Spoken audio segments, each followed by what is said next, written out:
Good evening, ladies and gentlemen, and welcome to our January 6th, 2026 City Council meeting. This is our first of the new year, all seated with our new council members, and we're excited for what comes forward. We will start our opening ceremony with the Pledge of Allegiance. We've asked Councilmember Graff if he would lead us in that pledge, so follow his instruction. Please rise and join me.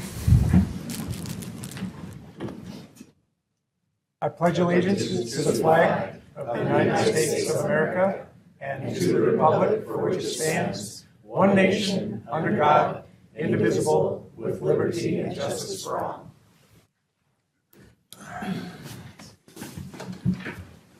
Thank you. At this time, we would like to pause for a moment of silence. So if you would join us for a moment of silence.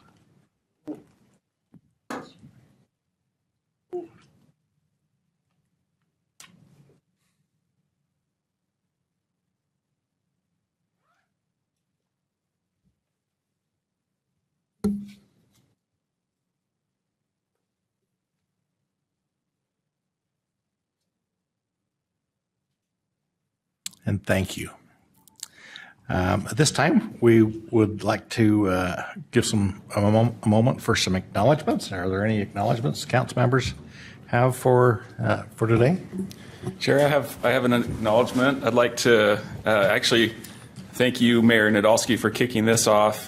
So the Ben Lomond High School cheerleading squad has an opportunity to go compete at nationals this year, or this year, I guess. We're in this year. And so appreciate Mayor putting out a challenge on that. There's a fundraising campaign there just to make sure the whole team can go to compete. I checked. I think it seems like they're just over 7,000 on their $10,000 goal. So they're getting close. But I plan to contribute to that as well. I hope those who can have the excess funds or the ability to do that can help support that. It's a great opportunity. They really have shown a lot of success and are building quite the program over there. So anyway.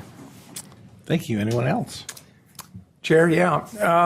Ogden will be playing host to the World Curling Championships at the Weber Ice Sheet, March 27th through April 4th. This could be a precursor to us becoming an Olympic venue. I am hopeful that they're trying us out for that. Tickets are on sale now. So this is an opportunity to see some world-class curling. Mr. Chair? Yes. I would like to remind everyone that this Friday and Saturday is the Hoff Festival at the Ogden Egyptian, not the Egyptian, but the Ogden Eccles Conference Center. Yeah. And they're very kind to host that. And actually, I think they do most of the organization, but it should be a delightful time, and it always has a great turnout. And looking forward to our mayor's address this week on Thursday at the Union Station. That should be an enjoyable event. So, thank you. Thank you. Any others?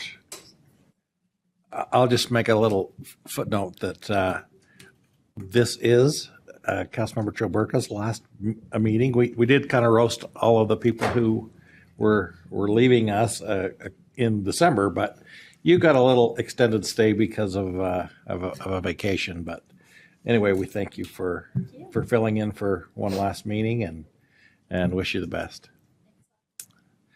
All right. So, Chair, I'd like to, if we can, if there are no further acknowledgements, I'd motion that we reorder our agenda just slightly to move the third item below the fourth item, and so we'll go ahead and proceed with the fourth item and do the third item after. If okay, do we have a second? Second. Okay, we have a motion and a second to reorder our agenda. Just moving 3 and 4. All in favor? Aye. Aye. Are there any opposed? Okay, we will take them in that order. So the next item is our fiscal year 2024 to 2025 audit report. This is for accepting for review. So we have, let's see, who's here to present for us? Oh yeah, Justin? Well, let's see, I've got, Jeff's here also. Well, you guys figure it out, will you? So thank you, Chair. I'll go first and talk a little about our annual comprehensive financial report, and then Jeff Miles with HPME, the audit firm that has been hired by the city to be able to do that audit for us. He'll get up and discuss our audit report. So first of all, thank you, council members, for the opportunity to be here and to present to you on our audited financial report. It has been uploaded to our city website, and I'll show here in a couple slides on how to navigate the website, and so you all know where to go and find it, and for any citizens that are also wanting to find that as well. It's an exciting 200-page document that I'm sure everybody is dying to read. So lots of numbers. Currently, we typically have our single audit report also up on the website, but we haven't received it yet. So once we do receive that, we will get that uploaded on the website as well. So currently just our financial report. I'd like to thank administration, council, and especially the management services staff that it's a lot of time and effort that goes into this, to prepping this document, to getting ready for the audit and going through the audit process. I especially want to call out and thank Corley Jensen from our group. She's the assistant finance director for the city, and she spends a lot of time with both preparing and working with our auditors, and then also drafting our financial statements. So I just want to thank her as well as the rest of our finance team. It's a lot of work to make sure that we've been accounting for things correctly, we're following all the guidances that we're required to do, and then also working with the auditors and providing all the information they need in a timely manner so that we can go through that audit. And it's been a pleasure to work with HPME. We've been working with them for a few years now, and they're a great firm to work with. So these results for this audit report is as of June 30th of 2025. Just to give you a couple of high-level information from this report. One of the things I would encourage everybody to look at, there's a section in the financial statements called the Management Discussion and Analysis, or MD&A, that we prefer to call. I encourage you to go look at that. It gives kind of an overview of things related to the city financially. But just a couple of different items. The fund balances for both the governmental and enterprise funds for the city increased by 3.38% over the prior year. This for the city. So what that shows is that the city is in a better financial position than it was in the prior year. Additionally, with this report, we did increase our long-term debt by about $9 million, and those were related to, for those council members that remember or recall, we took on some debt related to the purchase of the Forest Service building, and then also related to the special purpose entity that was created for the new markets tax credit. There was debt related to that transaction that took place. We also, and this is a proud thing that I like to talk about, is the city invested over $110 million in capital infrastructure in the last year. It's a huge amount of money that went towards capital infrastructure. A couple of the big items that were involved in there was the beginning of the construction of the Canyon Pipeline, the 36-inch line up the canyon, also with the finishing of the Marshall White Center during the last fiscal year, and also the parking tower, a large portion. So those were a couple of the big projects that have been going on. Additionally, enterprise projects, a lot of different other things. So a lot of great things going on there. So just to show you how to navigate. So on the city website, when you first go to ogdencity.gov and you scroll down, there's a section called Popular Links. So when you go down, there's a one called Budgets and Financials. When you click on that, you'll notice that we've got it set up so we have fiscal years. Thank you. Fiscal years 26, 25, and 24, and then if you want to look at any prior years, those are there as well. And so if you're looking for this is our fiscal year 25 financial statements. You'll click on fiscal year 25, and then down at the bottom there is our financial statements. And once our single audit is uploaded, we will have that right there as well. And so once you click on that link, it'll pull up this document, which kind of, to give you an overview, our financial statements are broken up into three main sections. We have an introductory section, which talks about, it includes a transmittal letter to the mayor and city council from the management services executive director and myself. And then there's the financial section. That's the bulk of this report. So that includes all the financial information, provides a general description of the city's finances with additional supplementary information. And then we also have the statistical section or information at the end, which provides some detailed historical information, which puts current financial statements in historical context, which has several tables and other things with financial trends. But so that's a kind of a high overview. Appreciate you being able to be able to come and talk to you about this, and we'll discuss this in more detail if you accept for review in February. I believe February 3rd is the date. So with that, I'll turn it over to Jeff, and he'll talk about the audit.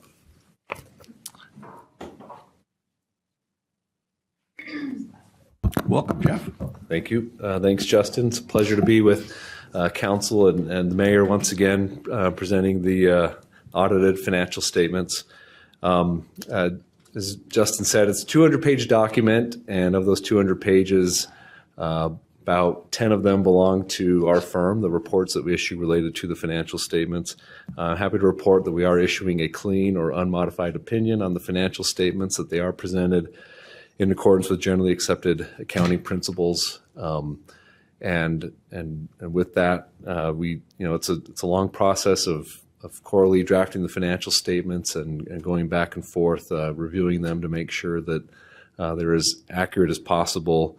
Say that the audit went very well. We came out the last week of October, and we were on site for 2 weeks. And then from there, kind of have some wrap-up work with the city.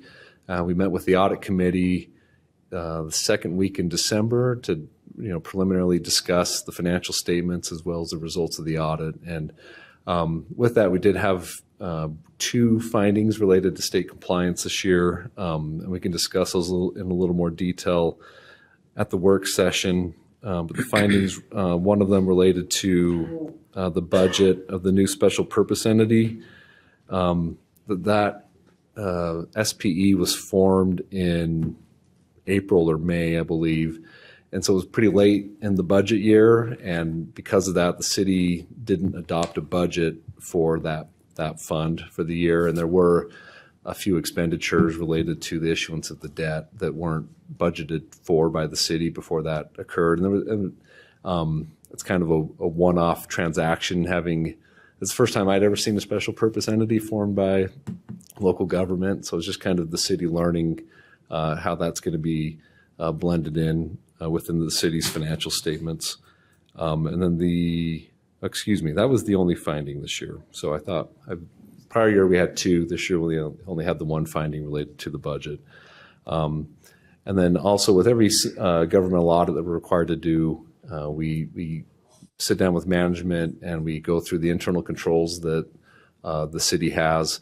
Additionally, the city provides a fraud risk assessment, which I believe was presented to council in December. And with that fraud risk assessment, they go through and do their own internal kind of assessment of how risky the city is deemed. And part of that is their assessment. A big part of internal controls is the segregation of duties of who has the ability to authorize certain transactions, because you don't want the same person handling cash that's approving the transaction or also has the ability to write checks and also reconciling items.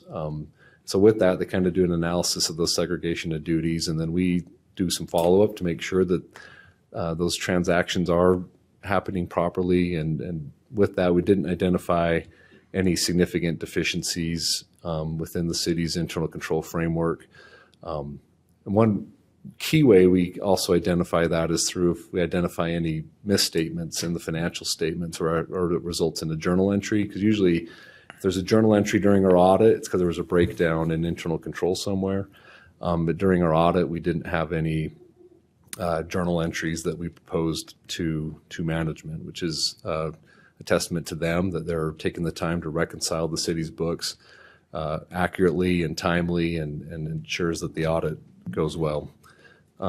So that's kind of the extent of the reports that we have. Like I said, it'd be great to be able to sit down in a work session in February and discuss these items in more detail. And I'll follow up to Justin. He mentioned the federal single audit. So any local government that spends more than $750,000 of federal funds is subject to a single audit, and should have that wrapped up either by the end of this week or early next week, and it'll be available for us to discuss at the work session.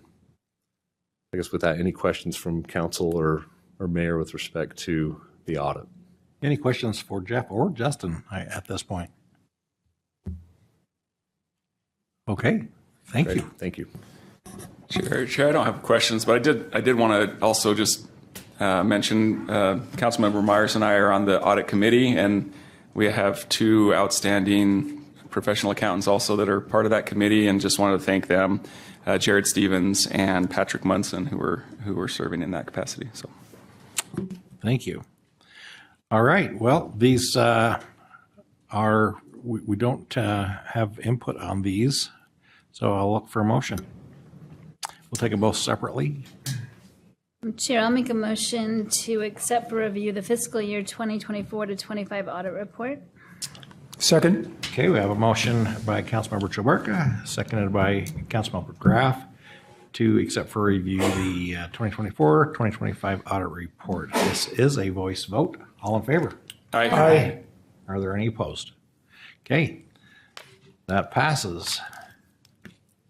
On the next item. Chair, I would make the motion then that we adopt or accept for review the 2024-2025 annual comprehensive financial report. Second. Oh, Okay, we have a motion by Councilmember Ritchie, second by Councilmember Graff, to accept for review the 2024-25 annual comprehensive financial report.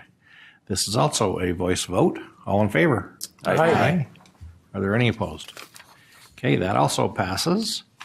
We will now go back to item 3 on our agenda, since our guest of honor finally decided to grace us with his presence. So we're talking nasty to you because you left. So if you'd have stayed, we'd have spoken more reverently to you. Chair, and I also would like to acknowledge we have former council member Blair in the audience too. Oh, that's right. I did see him sneak in. Thank you for recognizing Councilmember Blair. All right. We would like to have Councilmember Ritchie read this proclamation. Great, thank you, Chair. It's an honor for me to read this proclamation of a great Wildcat, and for those that aren't wearing purple in the room, I hope I wore enough purple for all of us. There was a debate in my home whether President Mortensen would come with a purple tie or a blue tie, and we all lost because there's no tie. So no money is exchanging hands in my home. But okay, all right. So I'm going to put my glasses on here. What was your bet? Purple tie. You thought purple tie? okay. Yeah. It's next time. Yeah. Okay, proclaiming January 6, 2026 as Brad Mortensen Day in Ogden City. Whereas Brad Mortensen was appointed as the 13th president of Weber State University in December 2018, throughout his tenure, he provided exceptional leadership, championing student access, affordability, and opportunity. And whereas, as a first-generation college graduate, President Mortensen understood the value of education, he earned an associate's degree from Ricks College, a bachelor's degree in political science from Utah State University, a master's degree in public administration from Syracuse University, and a doctoral degree in educational leadership from the University of Utah. And whereas before joining Weber State University in 2004, President Mortensen served in key roles within Utah's system of higher education, the Utah Office of the Governor, and the Arizona Legislature. Over his 21 years at Weber State University, he held several leadership positions, including Associate Vice President for Support and Government Relations for 3 years, Vice President for University Advancement for 11 years, and the past 7 years as President of Weber State University. And whereas during Brad's tenure as president of Weber State, the university experienced significant growth, he led the creation of the Utah System of Higher Education's first accelerated bachelor's programs and gained approval for Weber State to offer 90 to 94 credit degrees.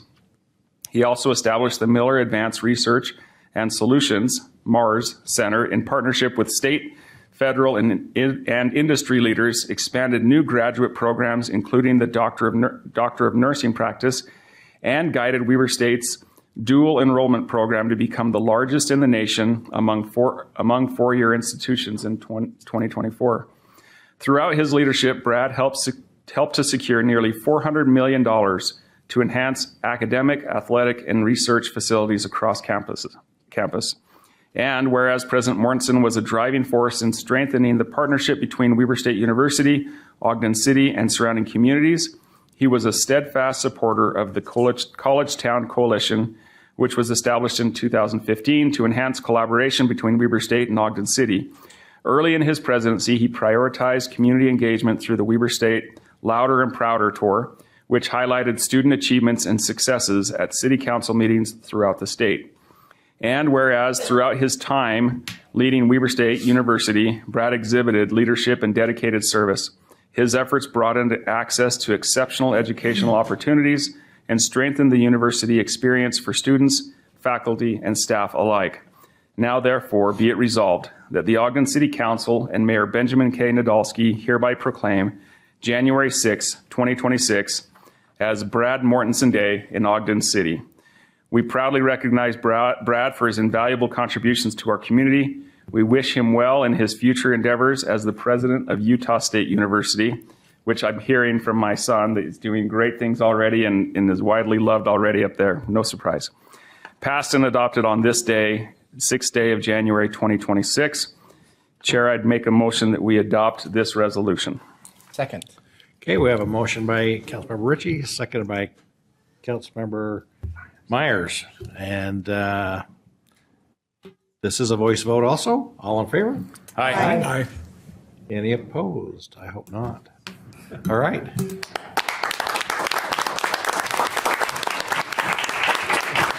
Come on up.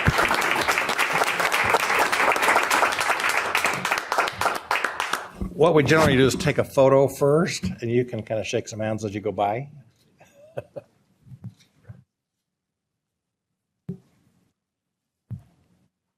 Congratulations. Congratulations.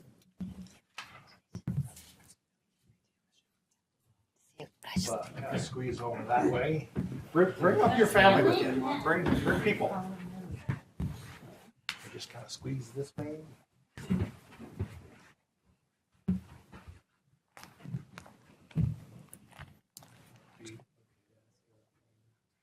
If you'd like him, we'd love him too. So Get up here. come on, Bart. Come on up. We got to get some more purple in this. So thank you for doing that. I have to stand up since I'm going to be in the field with you now. Everyone looking here. Oh, you scared me. 1, 2, 3. Can we get everybody to shift this way? There we go. Council members and everyone else, find your window. There you go. 1, 2, 3. 1, 2. Yeah. All right. All right. Love to hear a few words from you.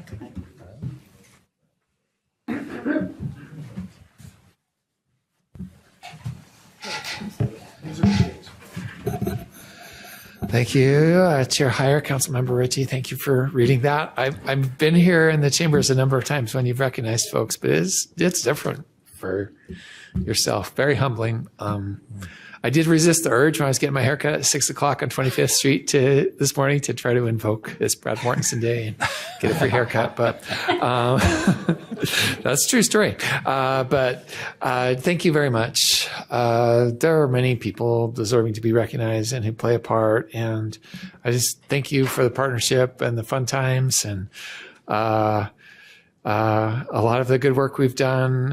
I wore the pin from when in 2015 when we received the Abernathy Award. You went back to Washington, D.C. with us, and we received that recognition for having the outstanding college-town partnership in the country.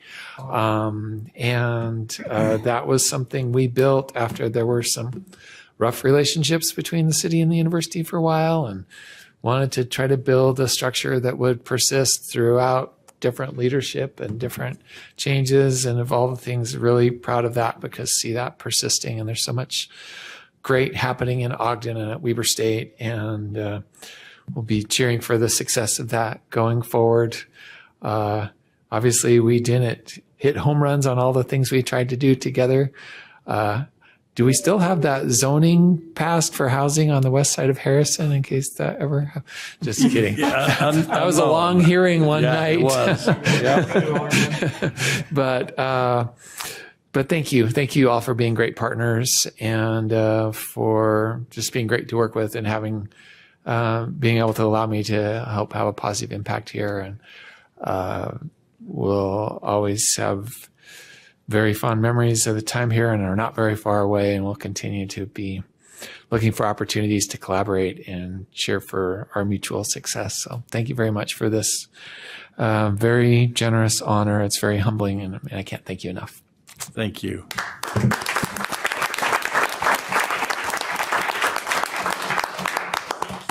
I'm going to exercise chair's prerogative a little bit. We've had a request by former council member Blair to speak to this item, so we'll let him come up and say a few words. 16 years and I've never stood here, but yes, I know what day it is. Yes, I know you have a meeting to go to, but I wanted to thank President Mortensen. It was an honor to be able to work with him, and he wasn't lying when he said when he first got here there was some strained relationships between the university and the city, and President Mortensen did a lot of work to help bridge that gap and help create partnerships. And I just wanted to thank him for, I know it was by kind of happenstance that he wound up here in Ogden. And I'm very, very thankful that he landed here for probably longer than he thought he would land here. He did great things, not only at Weber State, but throughout the entire community. And I'm thankful for his partnership and for his leadership and for the opportunity we had to work together and for his friendship. It was an honor to get to know him better. I remember the first time we ever met, someone said he wanted to run a race and asked if I ran. And I thought, I can run. And Brad and I got to meet that way, and that was lots of fun. We've had a lot of fun memories and fun things, and I'm honored and thankful, and I know he'll do great things up at Utah State. I'm sorry to see him go, but I'm very grateful for the many things that he did here throughout Ogden and at Weber State, and I know we're all, well, Ogden City's much better off and Weber State is much better off for all the effort and all the work that you put in here. So thanks for allowing me this opportunity. I felt bad when I saw that it was on January 6th and I wasn't going to be able to be here. So I wanted to make sure I came tonight. So thank you all, and thanks, President Mortensen. Thanks, Bart. Appreciate it. Okay, council members, love to hear your comments. Are you starting down here? If you'd like to start first, Sorry, you're looking at me. We'd certainly do that. Yep. Well, I'll go ahead. I'm so happy that I'm still here. This is my last council meeting after 8 years, and I'm just so happy to be here while we're celebrating you, Brad. I remember, too, when I first met you and your lovely wife, we were at an Eccles Art Center event, and we were chatting. It was the first time I was getting to know you.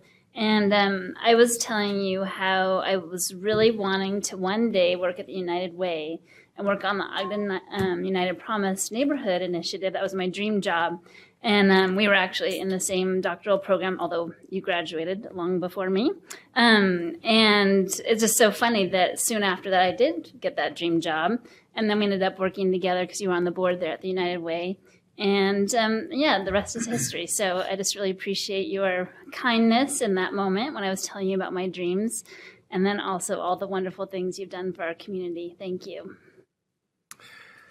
Hats off to Brad and your family. We've been neighbors twice. Once when they moved into our neighborhood when they first came to Ogden, and then later moved to Pleasant View, and then repented and came back to Ogden again when he was named president of Weber State University, and he lives about a block from where I live. And we enjoyed a beautiful relationship and friendship. And it's been beautiful to watch your family grow and develop, and to see the nice changes you've made in our community. And hats off to you for the action and effort and vision and foresight that you've had for Weber State, and for the relationships you've formed, and for the great job you've done representing our community. So thanks very much. Those to you and Camille and the rest of your family. Thank you, President Mortensen, and thank you for your time at Weber State University as a proud Wildcat that graduated with my degree in musical theater and stayed at the university probably a little bit longer than I should have. I've seen and benefited from the growth of the university from my early years working in the Women's Center to being a part of the Black Student Union to being in the musical theater department and having opportunities to take a show to the Kennedy Center in Washington, D.C. And then on the opposite side, as a graduate, as an alumna, to be so proud of the institution that I graduated from, to take my skills within the community and continue to sharpen them. So thank you for being a part of that story. Congratulations and a new chapter in your professional career and your families as well. The only connection I've got to Weber State is I had the privilege of teaching as an adjunct instructor in the School of Professional Sales for a few years. And I can't tell you what a pleasure that was for me personally, to spend time on that campus with young people endeavoring to make a positive difference in their lives. Thank you for all you've done for Ogden, all you've done for Weber State, and best of luck in Logan. Brad, I don't remember when we first met, but it feels like we've always just been close friends, so who knows. But anyway, I am very appreciative of everything you've done for Ogden. I was so upset when I learned the news from my son who texted, "We got Brad." And most people don't know, I did attend Utah State for a few years as well, so I have a place in my heart for them as well. When you grabbed me at the football stadium and said, when we talked right afterwards, I just overwhelmingly just had that feeling of just thank you. Thank you for everything you've done for Ogden. Thank you everything you've done for Weber State, the students. And Ogden is a better place because of you. And Camille, thank you for supporting him, and Bryn and the rest of the family for all of your efforts in making Ogden a great place. So best of luck in everything you're doing. And just so you know, just want you to know that just how grateful I am. Thank you. Well, I don't know what else there is to be said, but thank you, President Mortensen, for your contribution to our community. And I've got a couple of nephews up at Utah State, and they're lucky to have you as the president of their school. So thank you again. I do very fondly remember the time we went to Washington, D.C. to receive the Abernathy Award. That was a really fun time. But the issues that we went through with the College Town Initiative that was going on, those were some really good times, I thought. I thought we that hard work wasn't really all that hard because we did have similar goals and aims. So it was fun to get to know you on that trip too. I also was, disheartened when I heard the news you were leaving. Hopefully you can fix those guys, like you have a Weber State. So our best to you. So thank you for coming down and being here, and for the time you spent as president and the other positions that you held before that. So thank you. Okay. Yep, let's go ahead.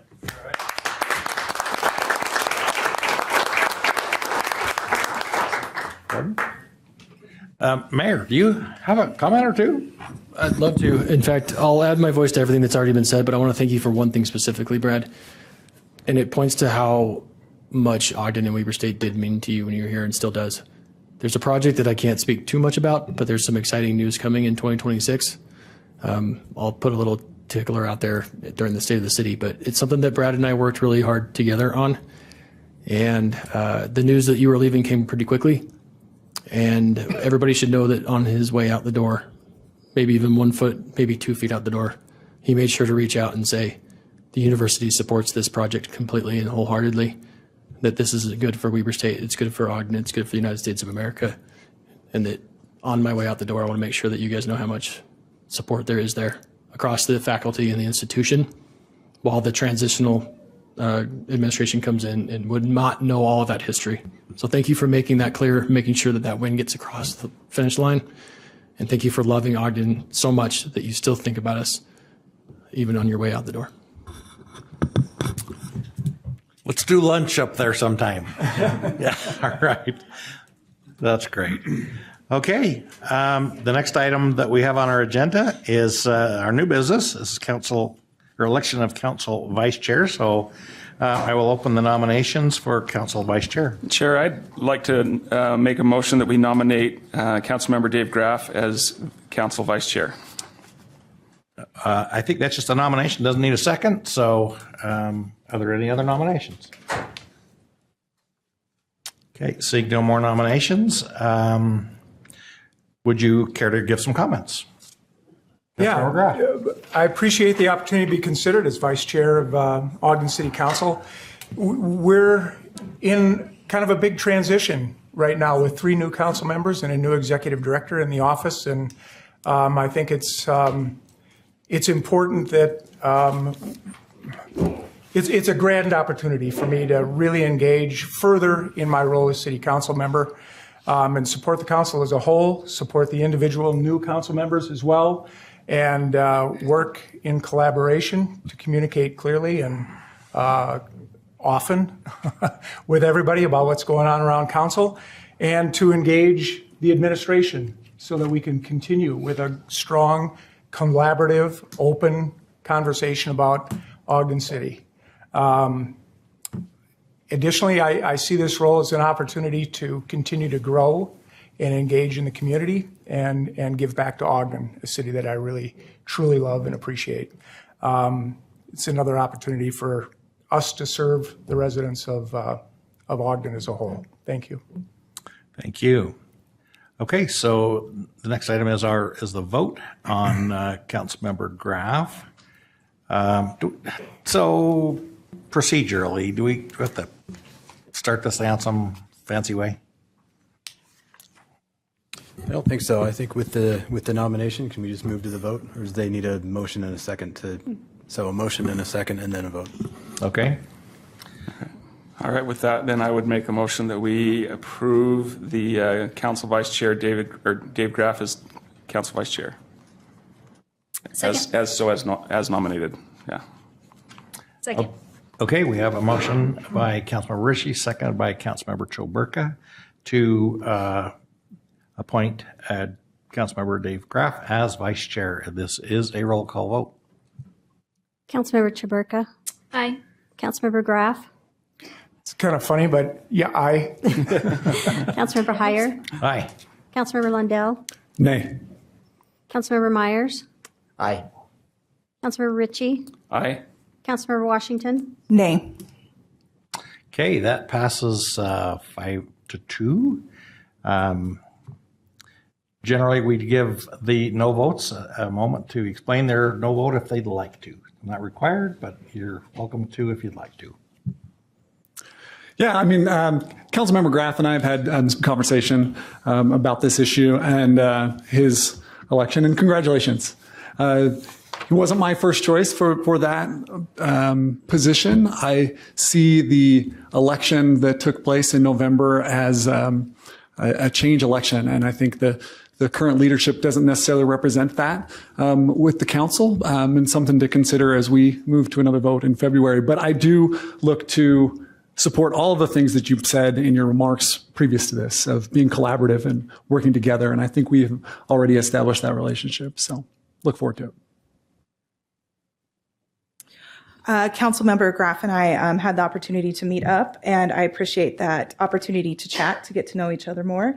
And the warm welcome, of course, from all the council members, and for this interim position to look towards your leadership and your transparency and your accountability. Thank you. Okay, thank you for that, for those comments. Chair, may I make a quick comment? Yes, please. I just wanted to say that I spoke with Councilmember-elect Lopez and got her insight as well in order to support Dave for vice chair, and I appreciate your willingness to serve, Dave. But she really commented that she really appreciated how much you were willing to come to the neighborhood and meet with the residents and walk around the Patterson project to understand better those issues in the neighborhood. And I've also appreciated that you've been willing to go outside of your district and engage with, other residents and constituents too. So I appreciate your willingness to serve in this interim month. All right. So next we have the administration of oath of office. Now this is it's on the agenda as the oath of office for the council vice chair, but inasmuch as I have assumed the role of chair for the interim. I will also be sworn in for that. So if you could come up, we'll do that.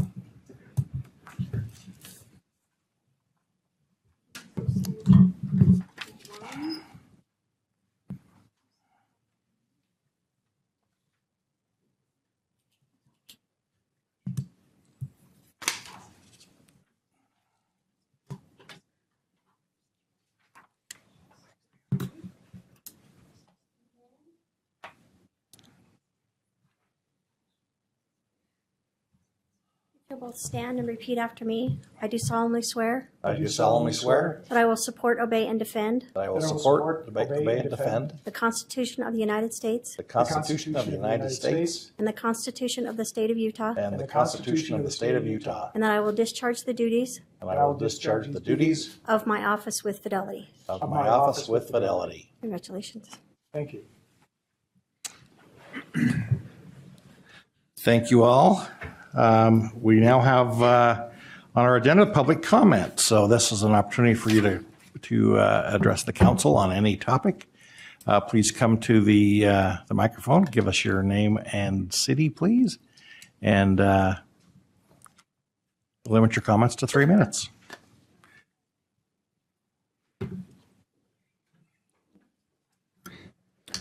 Chair, I don't mean to interrupt. I just didn't know if you remembered there might be people online as well. Okay, thank you. Thanks for noticing.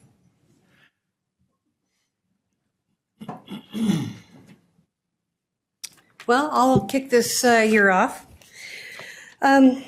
So what a better time to think about all the things that our forefathers have done for us. New council members, it's nice to meet you. I'm Linda Sanchez, by the way, if I didn't say that. And it's good to see debate. I encourage that. Getting back to the forefathers, though, I do want to encourage all of you to go and research. Actually, I'll send it to you. The Forefathers Monument. I know that the former council, I've given this to you, but we have new faces in the room. Our forefathers did a lot of amazing things for our country, but it's really important for us today to remember why. Why did they do this? It would have been so much easier. Why did they give their life, their fortunes, everything, not necessarily for themselves, but for us today? So what I want to say is, for me, you are all representing me. What I value the most is truth. Be truthful with me. I can handle that. With that being said, truth should not make you comfortable. It should make you want to change. Sometimes there's things that we have to review and we have to say, hey, maybe this is great. We're still in our vision. Maybe there's things that we come and say, we need to change our vision a little bit. I just want to encourage all of you to view the video that I'll send you.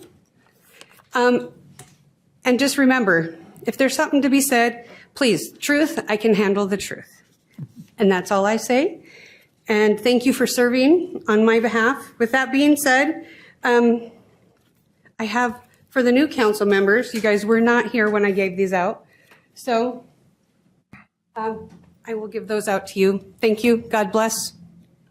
Thanks, Linda. Who's next?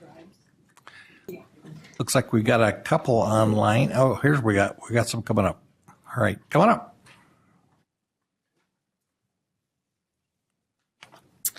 My name is Chloe Reynolds, a lifetime Ogden resident. After a huge showing of support in the spring from the community demanding the city reopen the trail that crosses Mount Ogden Golf Course, we worked with the city all summer and fall to come up with a plan. On September 11th, a survey opened and an email went out to all 25,000 emails on file with Ogden City Golf Courses. The distribution to trail users had to be much more grassroots, sharing on social media, word of mouth, etc. The QR code for the survey was posted by the city at city courses, but not at trailheads. We finally got the data back to review on December 17th, and we found that September 11th through September 29th, in 18 days, we had 481 results, and they showed approximately 80% support for keeping the trail open. That aligns with what many of us saw in April, with packed council chambers and overwhelming public support for access to this trail. Between October 1st and October 5th, 400 new responses opposing the trail were submitted, flipping the results to a narrow 52% against the trail. Everyone, including the golfers who submitted their responses, should be upset by this obvious manipulation of data. If you want to see the raw data, I will send it to you. If you can, take the time to read the responses from those opposing the trail.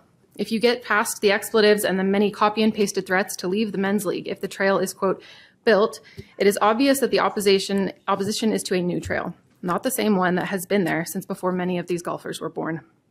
It's also apparent that none of them have golfed at Logan River or other courses in Utah that have recreating paths. It's also apparent that they don't know about the 0 safety incidences that have ever occurred in the decades since this trail has existed. It is upsetting that taxpayer money was spent using a professional firm to produce a survey with such obvious flaws. The map in the survey had errors that I pointed out to city officials before the survey was published, and I was ignored, and the map was published anyway. It is disappointing that the city leadership is now using these results as proof of community will while ignoring the 3,000 petition signatures completely. The email with the data includes the city's final decision to stop work to reopen the trail. The following 24 hours after the data was released, the mayor published a podcast, and the Standard Examiner ran an article showing how well the golf course is doing and claiming the majority of the community opposes this trail reopening. Again, 3,000 petition signatures, and half of these survey responses supported the trail reopening. After we waited for data for 2.5 months, the city was ready inside of 24 hours with a full PR release. The Ogden Way podcast claims reduced vandalism due to the trail closure. Earlier this spring, the city conveniently claimed that the new installed fence would reduce vandalism. So which is it? At the very end of this podcast episode, it becomes clear what the reason for the final closure is. Quote, "And then you're standing on a par 5 and you're waiting for this old lady to walk the length of the fairway that didn't even pay to be there." Close quote. The trail closure was never about the original claim of safety or uninsurability. It was never the lack of community supporting this trail. It has always been to cater to people who would have the audacity to say something so brazen. Thank you. Thank you.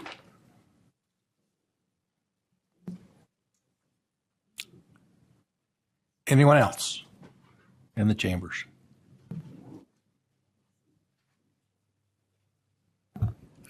Kim Haslam, Ogden resident. I'm here to express my frustration and disappointment with the closure of the trail through the Mount Ogden Golf Course and with how this entire process has unfolded. Many of us in the community worked in good faith with the city to find a compromise. We participated in meetings, walked the property, and ultimately agreed on a reroute option that avoided greens and fairways and addressed the stated safety concerns. That reroute felt like a done deal. At our last meeting at the golf course, the mayor repeatedly told us he had the power to get it done. And as far as I understood, he was also the one who made the final decision to close off access entirely. What's especially troubling is that Mount Ogden Golf Course and Park was created to preserve open and public land, specifically to protect the area from housing development. Restricting access only to those who can afford to pay to be there goes directly against that purpose. For many years, taxpayers were the ones keeping this golf course afloat. Closing a trail that has been used since at least the 1970s feels like a slap in the face to those taxpayers and longtime community members. I'm also deeply frustrated by the lack of transparency in the public outreach process. City resources were used to send the survey to roughly 25,000 golfer email addresses that the city already had on file, yet the QR code for that same survey was never posted at any trailheads. On top of that, we asked for survey results for months and were not given access to them until a final decision had already been made, followed immediately by an article in the Standard the next morning. That does not feel like meaningful or balanced public engagement. We've been told the original trail was closed for safety reasons, yet there has been no documentation of any trail user ever being hit by a golf ball. If safety truly is the concern, the reroute we agreed upon directly addressed that issue. And if cost is the issue, there are many community members eager and willing to volunteer their time and labor. The mayor himself mentioned on his podcast that Ogden City's streets team is highly proficient at moving dirt and has the necessary equipment. Solutions exist if there is the will to pursue them. All we're asking is for fairness, transparency, and follow-through. The community compromised. We showed up, we collaborated, and then the door was shut anyway. Thank you.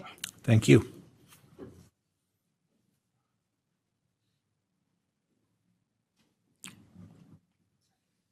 Well, since this is news to me that the trail was not approved, and I guess since I was the lone voice of opposition, I should get up and say, I think you made a good decision based on what was there initially, because that trail was never part of the golf course.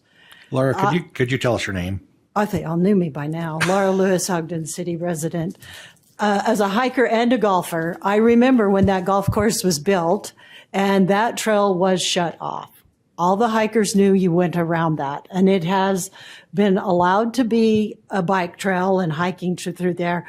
I don't know how much opposition those hikers or those bikers and walkers received from the employees up there, but we knew, hiking groups know, even on hiking maps, that showed us off limits. So I do think the right decision was made, and I'm sorry it wasn't the decision, but I think everybody wanted, but I think it was the right one, safety and everything included. Thanks, Laura.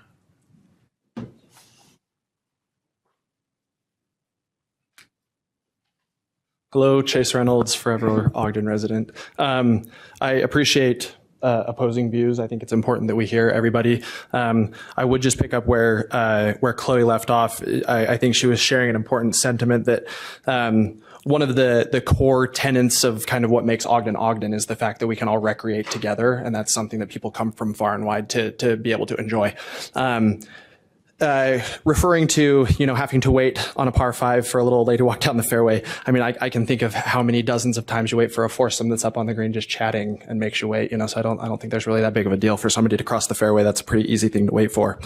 I do think, though, that if a golfer were to come into the pro shop after a round and said, hey, I had to wait for 90 seconds for this little old lady, why don't we meet them with some sort of like positive energy to say, hey, thanks for coming to Ogden. Thanks for playing Mount Ogden Golf Course. We let everybody use this space because it's a shared space and we do it safely. Signs that would be posted could easily, again, communicate to golfers and pedestrians alike that there's potentially a safety conflict and that we can do that safely. Can't tell you how many golf courses. I mean, the first one that comes to mind right now is Hubbard Golf Course, where there's a blind spot where you hit down into the fairway and you can't see the golfers in front of you.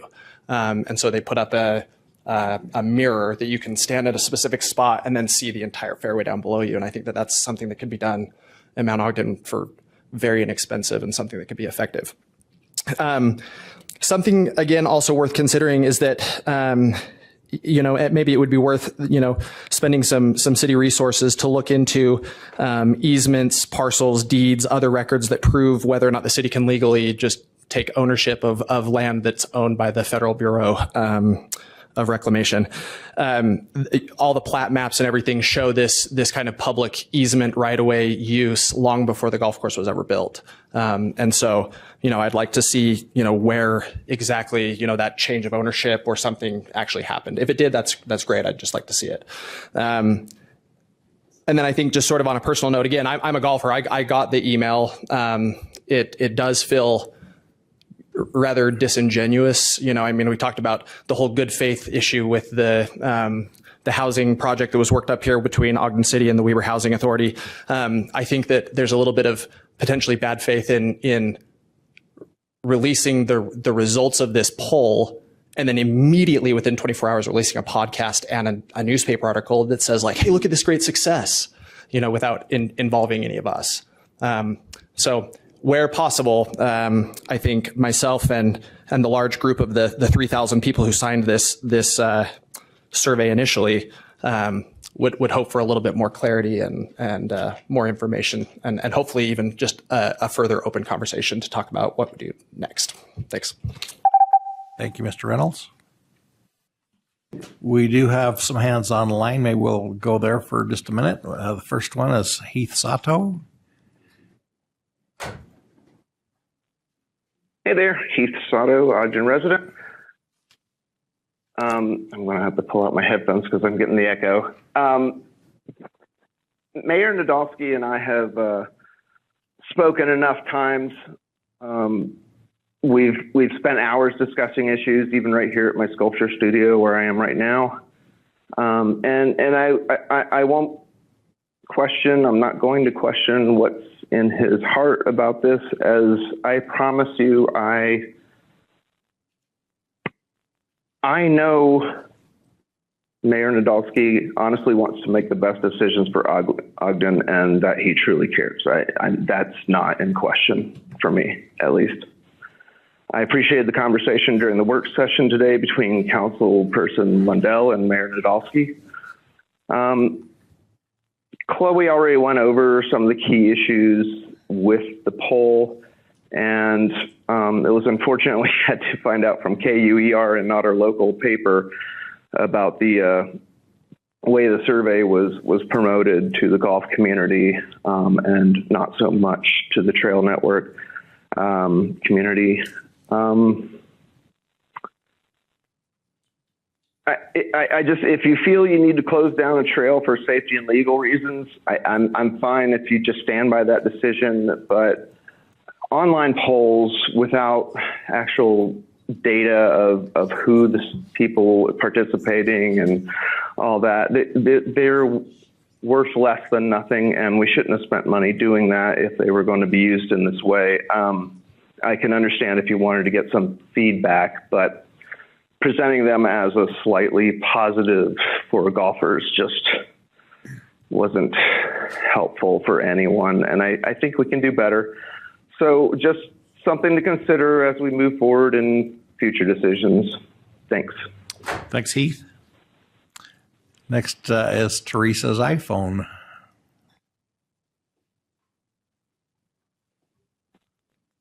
Hi. Good evening.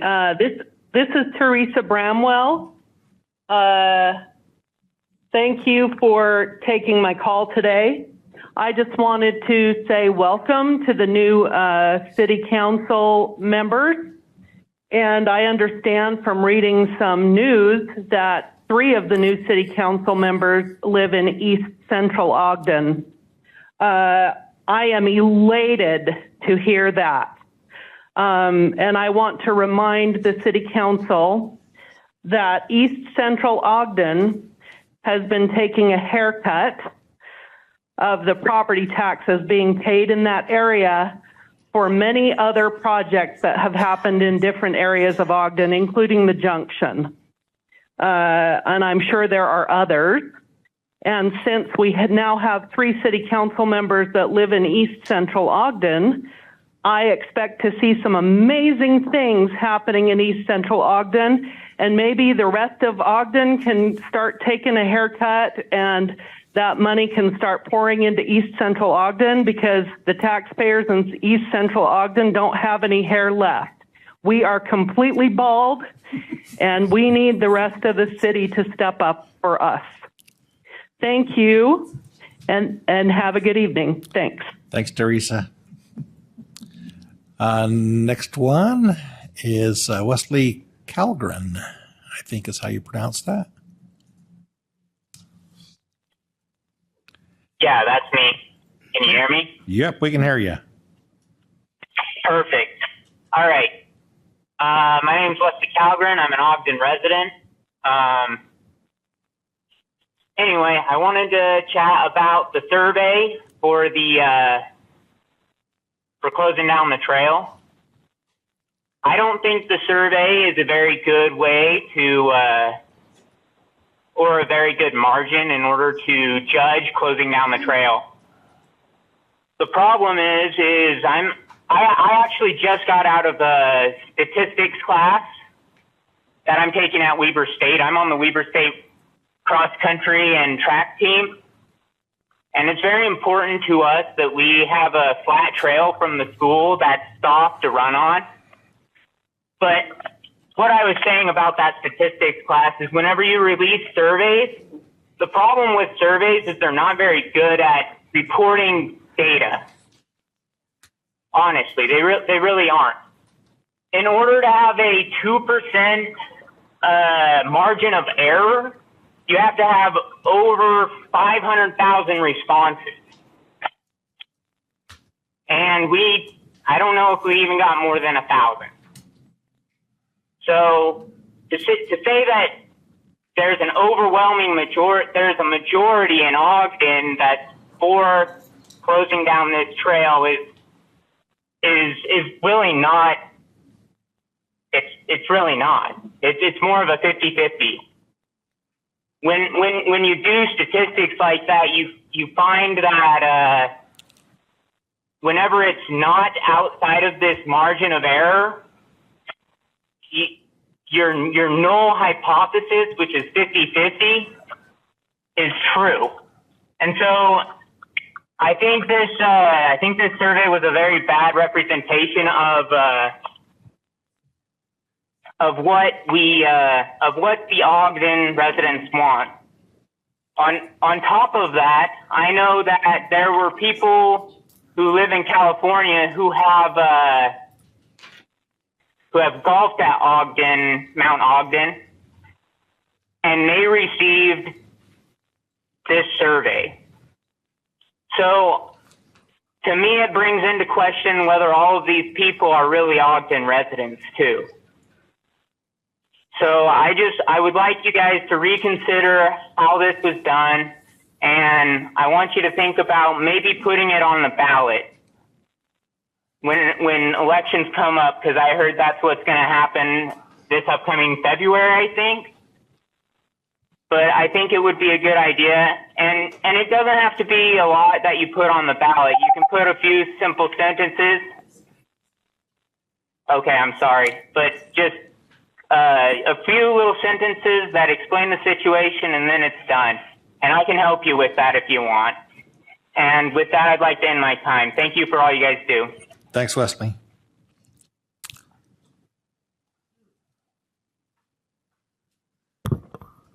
Hi, my name is Zach Colton. I'm an Ogden resident for most of my life. The only time I have not lived in Ogden was when I was going to school down in Salt Lake at the University of Utah. And I contemplated for a really long time staying there. And I ultimately decided to move back and buy my first home here. I'm a professional mountain biker, and I did that because the trails here are so good. And specifically, every trail serves a unique purpose, both in biking and hiking and everything. And that trail and the way it serves as a thoroughfare through Ogden from Buse to Weber State to 29th to 27th to 22nd Street trailheads, and just blocking it off, the upper trails don't replace that. So it's not something that can just be, explained away by, we have other trails the hiker can use. Every trail serves its own purpose, and taking it away is, it's not a zero-sum thing. But yeah, I was here last year at the city council meeting where an overwhelming, the room was packed with people supporting the trail. And it felt like we got through to our elected officials, and we started the civil process in a way that felt good as a resident of Ogden. And it felt like there was a conversation about compromise between the supposed safety risk and, the trail. And then it felt like we really got rug pulled. And again, I'd like to reiterate, when we got rug pulled, the email went out that the trail would not go out. The raw data for the polling that showed very natural and grassroots support for the trail in the raw data of that poll. And then, you can see a few days before it closes, a big spike from where the email blast went out to the golfers, where it didn't go out to trail users. It has just felt like it delved into sort of the dishonest and vague and upsetting politics that you see on like a larger scale. and that's been disappointing. So that's why I've come back this year, not to really hash out the importance of the trail specifically, but just as an Ogden resident to say I've been disappointed in the communication about how, you know, we would proceed on finding a compromise or, you know, discussing a safety risk or whether or not there was one.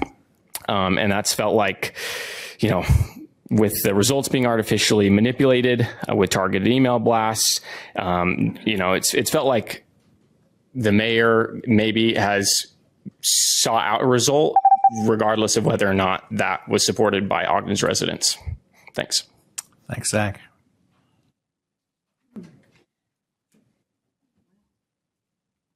Hi, everyone.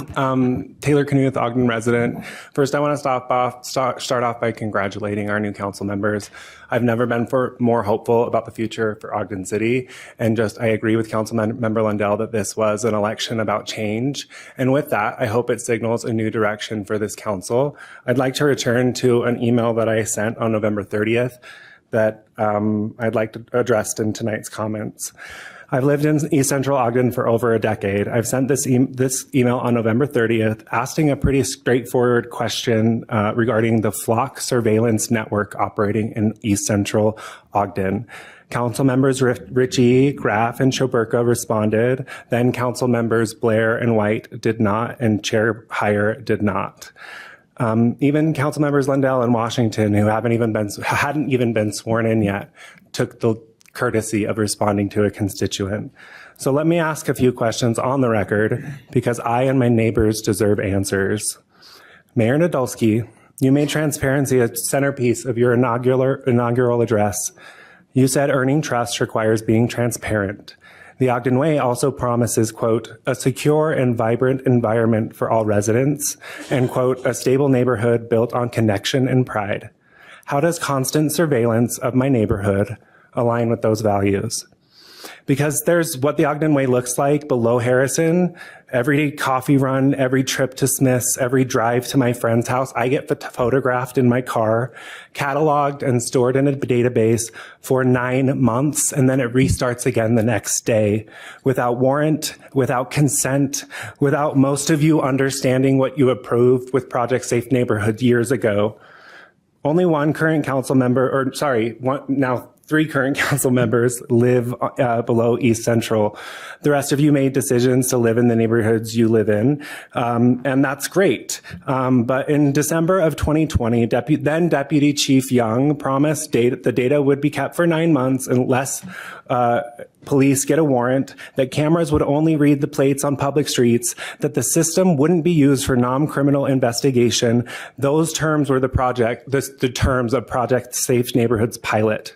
According to deflockme.com, a publicly available and vetted website, it now shows East Central has 59 cameras. Ogden has 59 cameras from Flock, 34 of them in the Project Safe Neighborhood zone and 25 elsewhere, but all below Harrison. My question for those above Harrison is, why isn't your neighborhood also being surveilled? Meanwhile, in communities like Stanwood, Washington, they've paused their entire Flock program after discovering that this company had contracts with federal agencies that their reps sat silent on through community concerns about ICE and the Border Patrol agents capturing this data and using it for enforcement. I'll continue, but I expect answers. Thank you. Thanks, Taylor.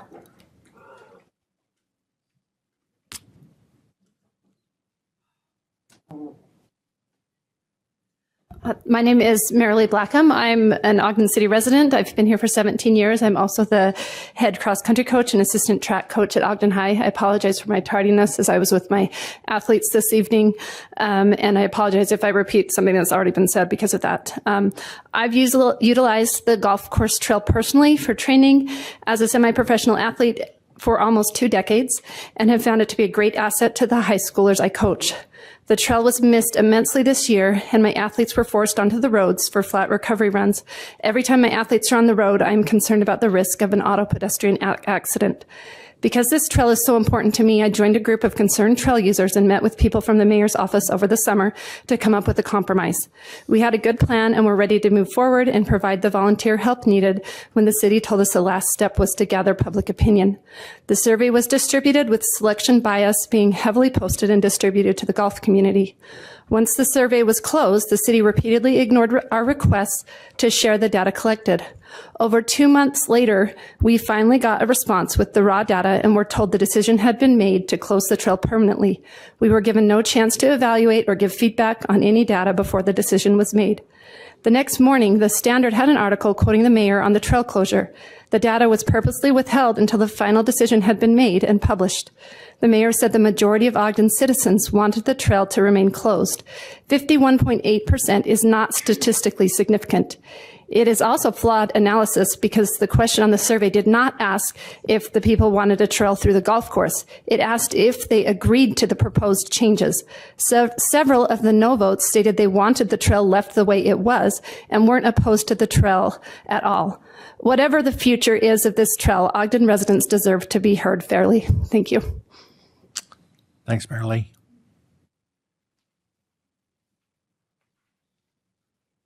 Hey, everybody. Sean Bishop, Ogden resident. Continuing where Taylor left off, just 5 questions that we would love an answer to in East Central, especially just because those cameras are a lot more prevalent around our house. 1, which agencies, local, state, federal, can search Ogden's flock network right now? 2, is national lookup enabled? That's the feature letting any agency in Flock's network search our data. 3, have you received preservation requests or subpoenas from ICE, Border Control, or Homeland Security investigations? 4, who authorized expanding the Flock network beyond the PSN zone? Was that a council vote? 5, Deputy Chief Young said that the pilot supported 8 cases. How many cases have been supported since? What kinds? How many daily is the system accessing and by whom? These aren't hard questions. If there's nothing to hide, there's no reason not to answer them. We love this city. We choose to stay here when we could have left. But we can't be silent when things like this are happening with such intense surveillance. And there are other cities, Oakland, many, many more that are getting sued for very similar things. So this is something that we need to be aware of. Council members Washington, Lindell, and Lopez, I think I saw your name up there. Congratulations. We're so excited for you.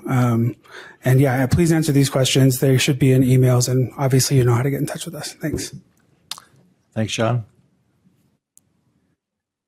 Anyone else?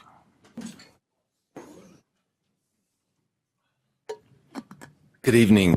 Name's Tom Carlton. I'm a lifetime Ogden resident. I was at the meeting. I'm speaking on behalf of the trail closure. I'm opposed to it. I was at the meeting last year and listened to the mayor apologize profusely about the way it had been handled initially. And then as the news has come out about the final closure, it just strikes me as wrong the way it was done. I've always believed in process. If there's a mistake, if something happens poorly, you can usually figure it out by the process that led to that decision. My question, and I want this on record, I would like the city council, I would like the mayor's office to describe the process that allows what happened to actually have happened. In this age of questionable politicians and corruption, you know, I really never thought that my city, I love this town, that I would have to even question the ethics and the honesty. But I think everybody here who's involved in this is just aghast at the way this happened, how one-sided emails could go out, how QR codes can go to golf courses and not trails. And again, after your very sincere apology, it just it strikes me that was insincere. And I would like to know your description of the process, because if this is how decisions are made, I think we've got problems in our local government. That's my request. Thank you. Thanks, Tom.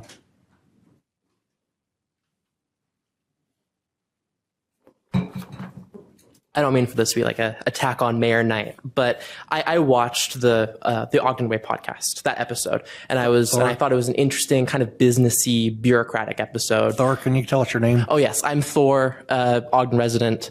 I'm a youngin, 19. I watched that podcast. I thought it was interesting, but knowing that it happened directly next to this trail being cut off, it seems deeply unprofessional. I mean, how can you make an episode of a podcast where you're buddy with the person who is in an ongoing like dispute with when it comes to the city and the community?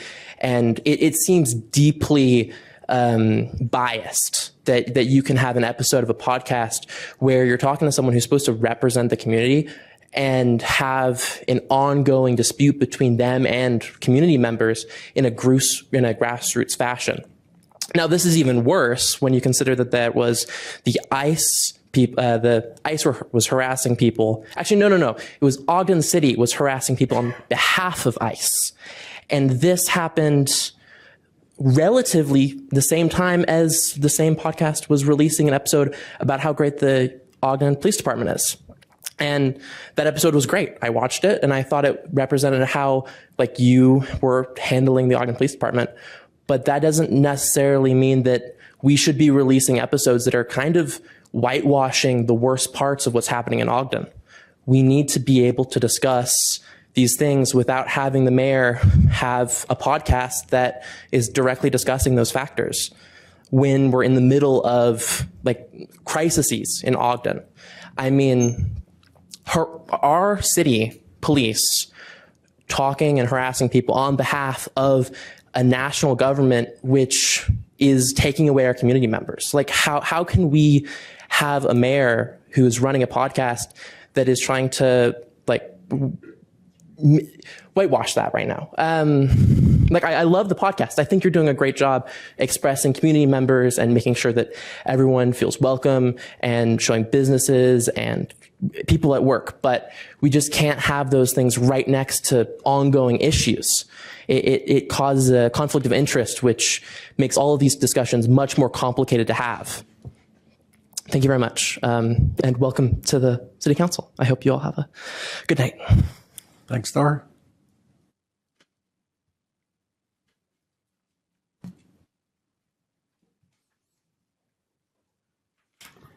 My name is Jason Black. I'm an Ogden resident.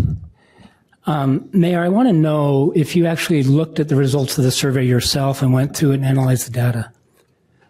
When we look at the survey, there were several biases with it. One, there's a question writing bias. The way the questions were written was difficult to understand what they were getting at.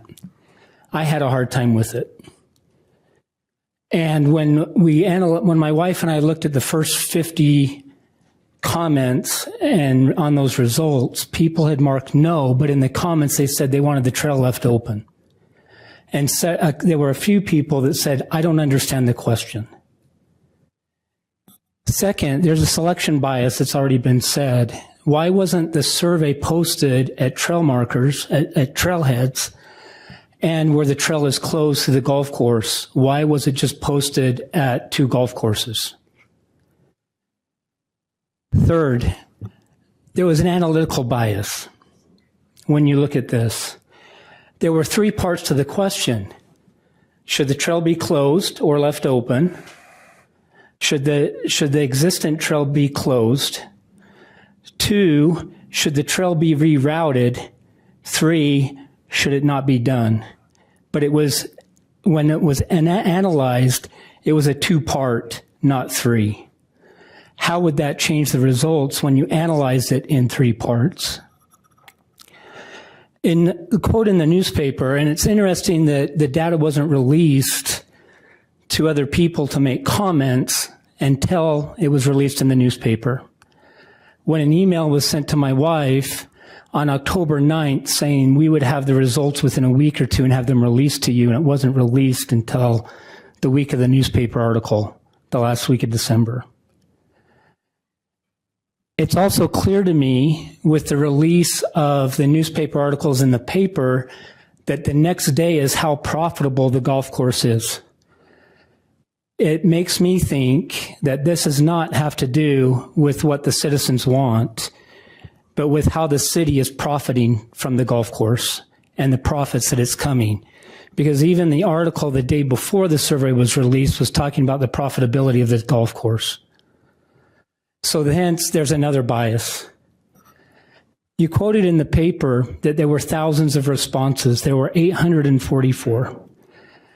When I look at the first 50 responses and take those comments out and change it based on the comments from the yes to the no, 49.7% said they wanted the course through the golf course. I think that data needs reanalyzed based upon those comments, or the survey needs to be redone with the question bias. Thanks, Doctor. Anyone else?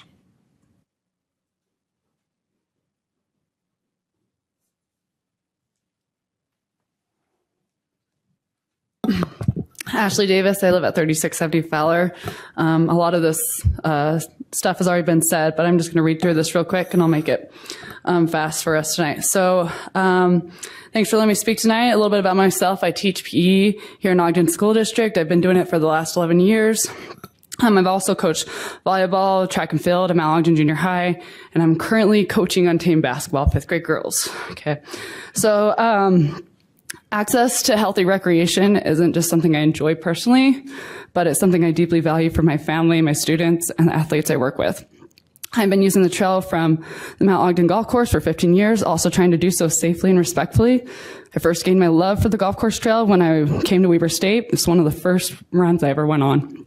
And then after I have 4 kids, and shout out to my brother who's taken them to basketball practice and piano lessons for me tonight, so that I could be here. But that trail after I had each of my kids was the first trail I went and ran on, to be able to heal both my body and my mind. So this trail, everybody here would probably get emotional about it, but this trail's a lot, and it means a lot. I do want to share my concerns about that survey data that's been discussed. From my perspective, many trail users didn't have the same opportunity to participate, so I don't feel the results were fully representative of the broader Ogden community.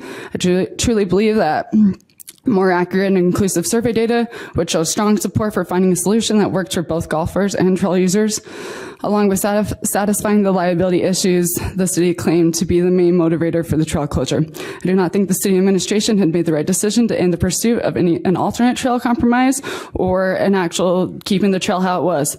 It may not have been the intent, but it feels like the administration already had their mind made up and never truly intended to work on a compromise. I'm here to ask that we keep the dialogue going and continue working towards an alternate trail option, or keep it how it was, near the golf course that allows safe, respectful access while supporting golf course operations. I really believe that the balance is possible. We talk about the Ogden Way. To me, that means collaboration, respect, and working towards solutions that benefit everyone. I think now is the time to really show what that means in practice. I'm ready to help. I can shovel. I'm really good at that. And I know there are many others who will do the same. Thanks. Thanks, Ashley. Anyone else?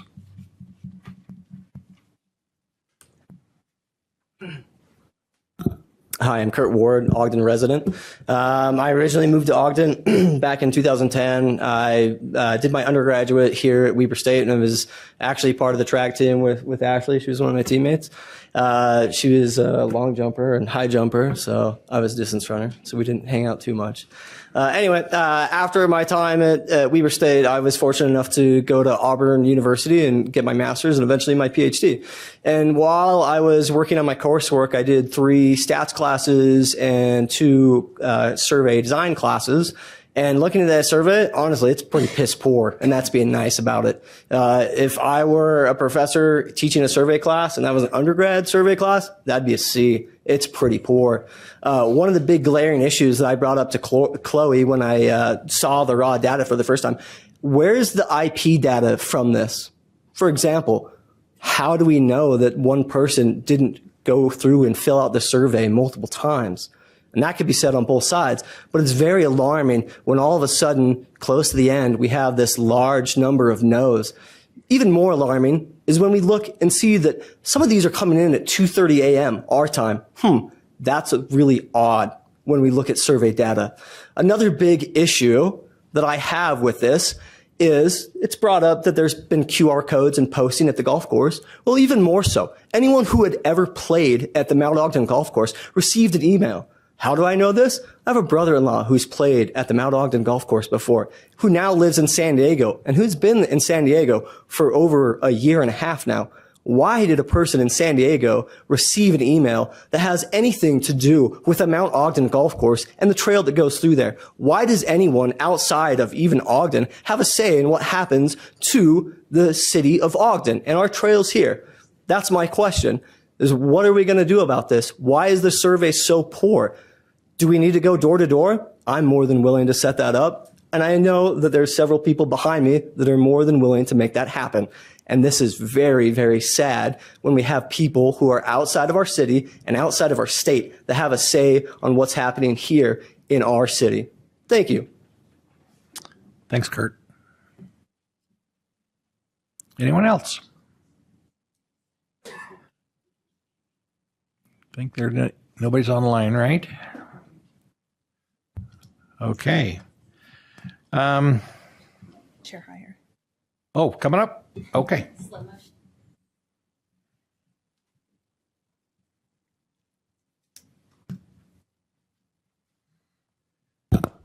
John Wheelwright. I'm a Ogden resident. I've been here 12 years. I bought up close to the trails to be able to enjoy them on a regular basis. I often commute either on foot or bike to work in South Ogden via the trails. I don't even want to speculate on how many times I've ridden through the Mount Ogden Golf Course, never with an incident. I've stopped and had friendly conversations with groups of golfers teeing off. Never a problem. And when there were rumblings in August that they were going to do something about access to those trails going through the golf course, I was concerned. I enjoy them. My kids are on the cross country team. They enjoy those trails. Reached out to the mayor and got a timely response, which I really appreciated.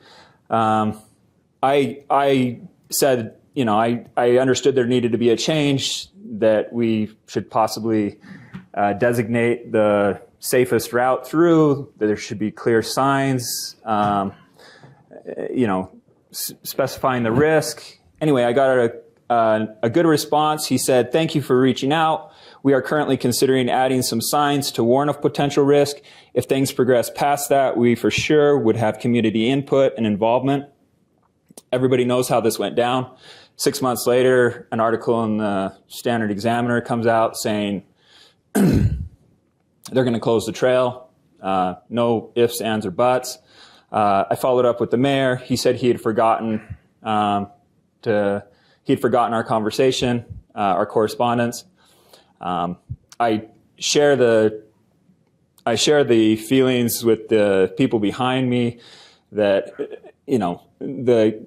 the information that we got from the survey doesn't necessarily translate to the conclusion that a majority of Ogden wants that trail closed. And so I would just like to hope that our local government could do better than this. And I think this needs to be opened up again in such a way that the large majority of the population here can at least have their voices heard. Thank you. Thanks, John.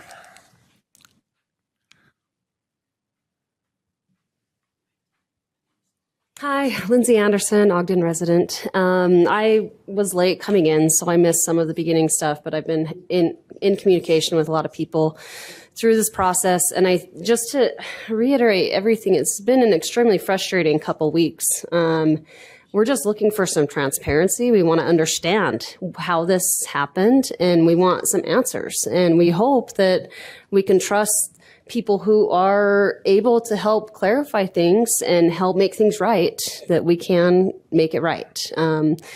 At the end of the day, the trail was there long before the golf course, and there's been way a long history of this trail use, and we hope that that doesn't just get washed away, because that's what it has felt like. It's just going away, and this is what we're doing now, and you guys just need to shut up and take it. And I don't agree with that, and I don't think that that's how this should be handled. And it has been an extremely frustrating for a lot of different people to feel like, to be told one thing, that we're going to work on this solution, we're going to do this, and then once the data actually comes out, it seems so controversial. And we just want people to look at this and to actually dive into it a little bit more, and not just close the book on it, so that we can actually figure out what's going on. So anyway, that's all I wanted to say, but I appreciate your time. I hope that you guys will open this up again so that we can have further communication and not just end it here. But okay. Thanks, Lindsay.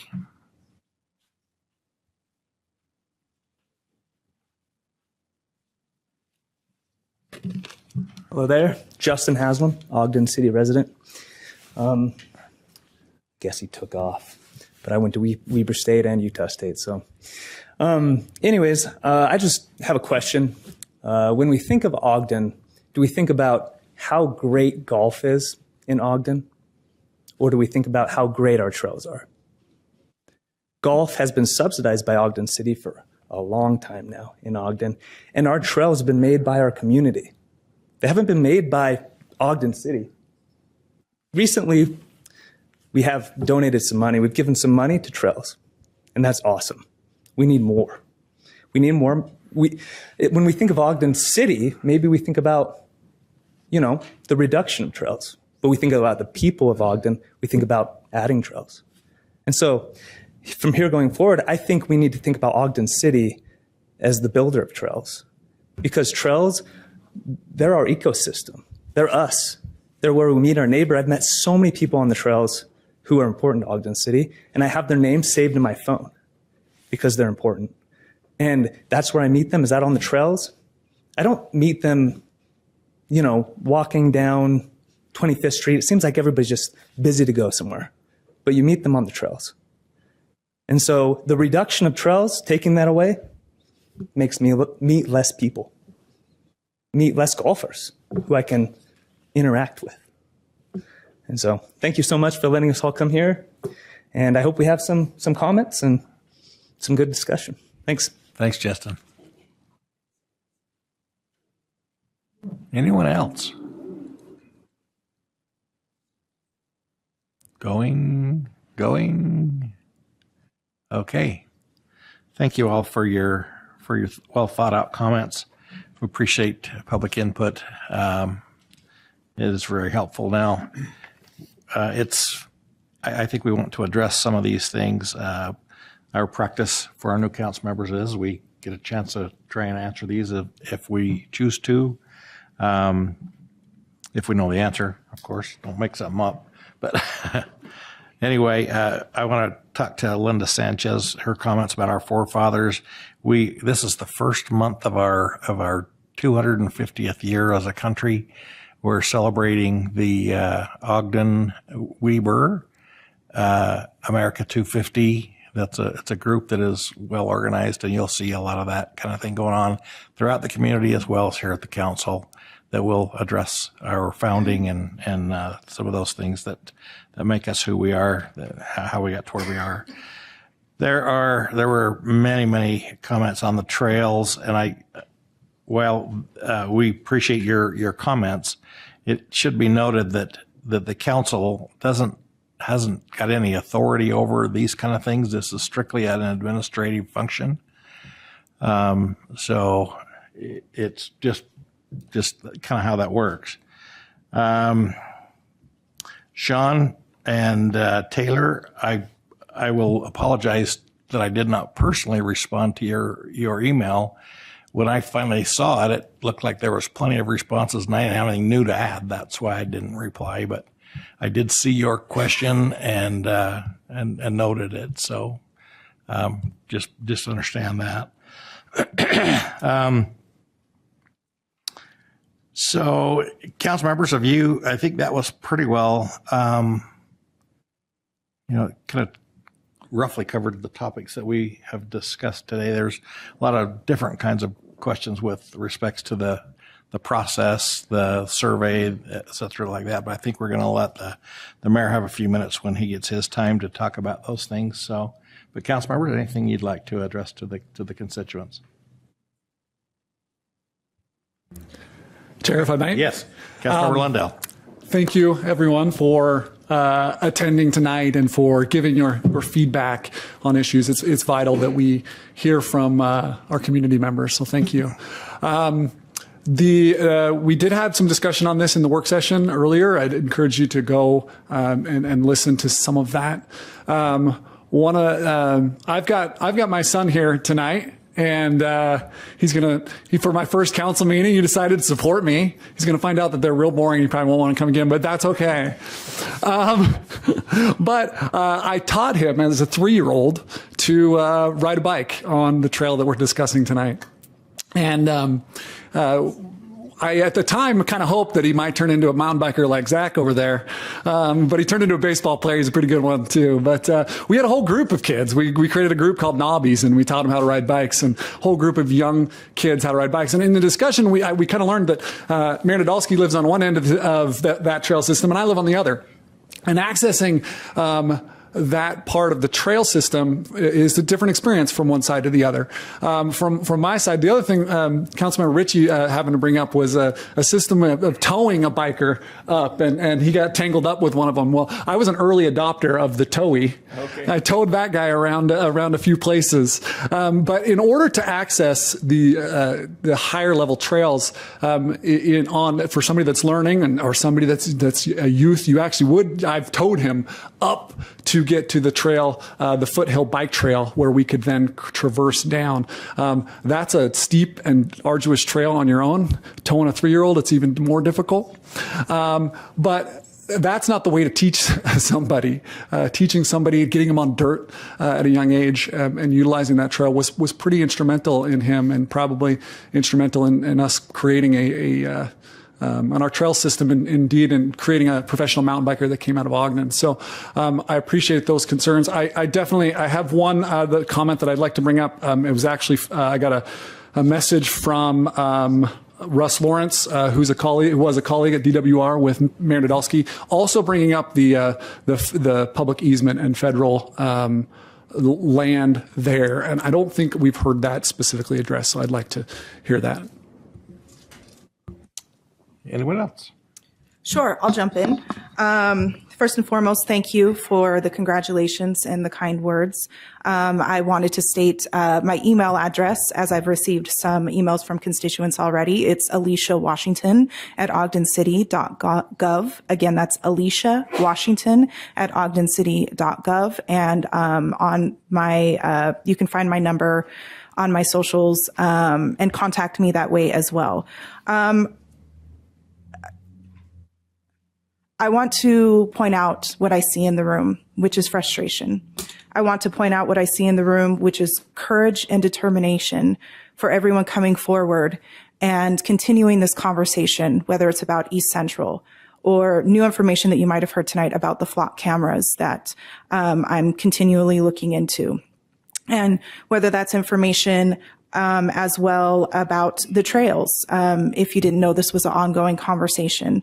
But with these conversations, when we have the issues in front of us as a collective, as city council and as administration, and we're using language that feels rooted in ableism, appearanceism, ageism, that's trying to speak into transparency, process, and accountability, it doesn't work.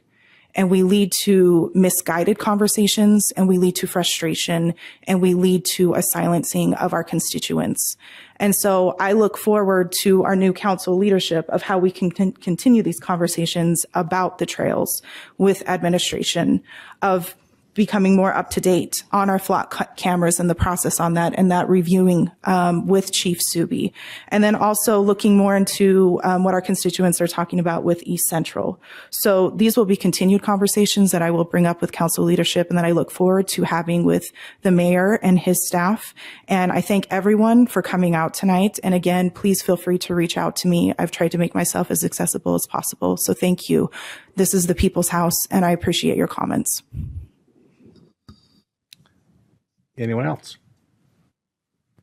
I just want to say thank you to all who came out as well. As an avid trail user, actually, I don't know if I've ever used the trail in question.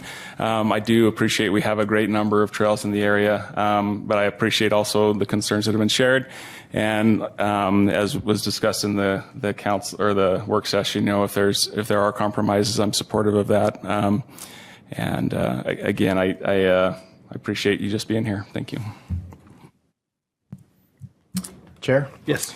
I'd like to just acknowledge the who's who in the running community that are here today. Just amazing people, many neighbors, people who I've respected and known for a long time. Your voices have been heard. We appreciate your input and standing up for these important things that you feel so passionately about. And that's what I love about our community. I love the input. I love the involvement. And just want to say thanks to all of you for being a part of that and recognize you and your commitment to your sport and to your passions. And just want to say thank you.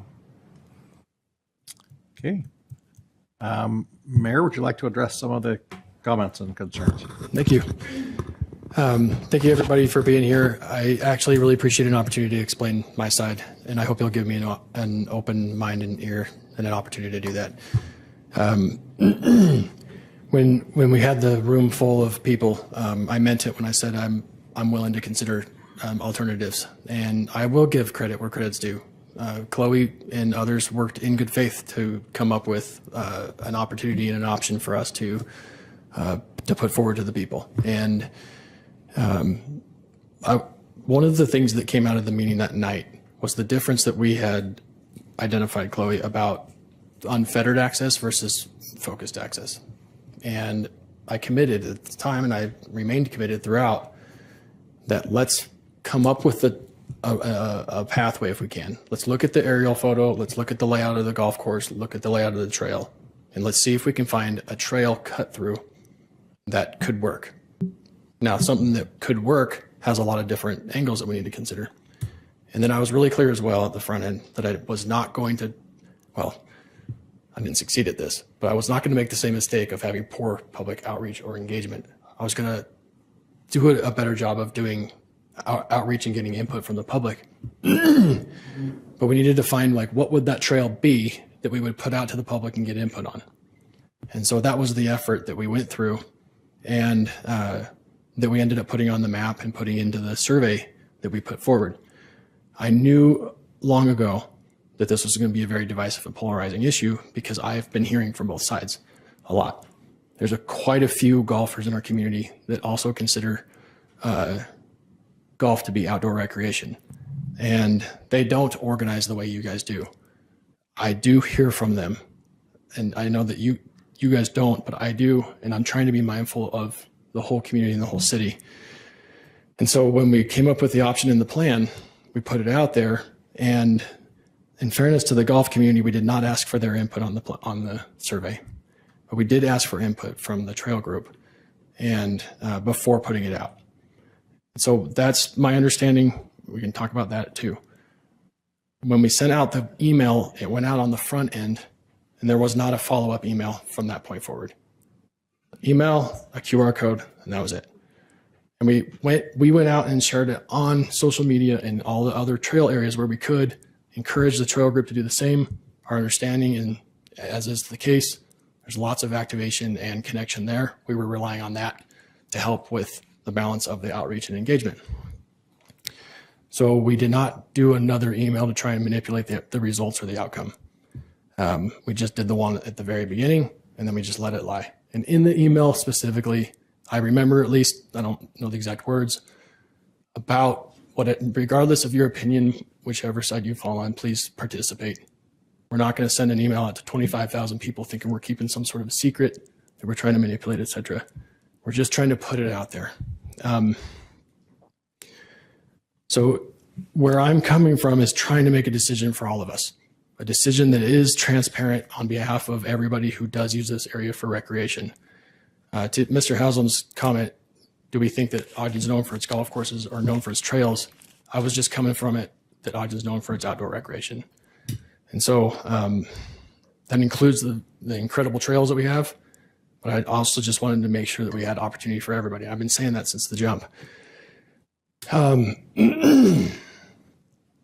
Sorry, I put my glasses, reading my notes, trying to keep track of all the comments that were made.